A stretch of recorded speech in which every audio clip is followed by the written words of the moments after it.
Aš, kaip Lietuvos pilietė, sveikinu visus susirinkusius ir labai dėkoju, kad mes, nors nedidelis būrelis, bet išrinkom. Deja, aš irgi buvau prezidento rinkėjas. Deja, gaila, bet tik to.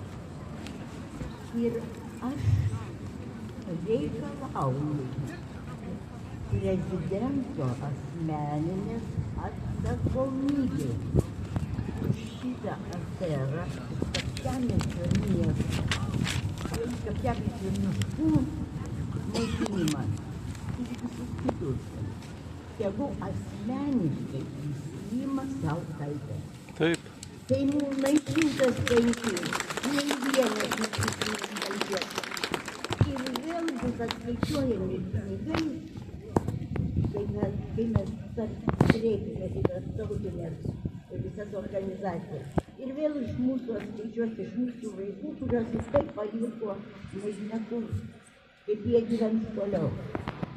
Aš labai noriu, kad tikrai būtų konkreti jo paties prezidento atsakomybė.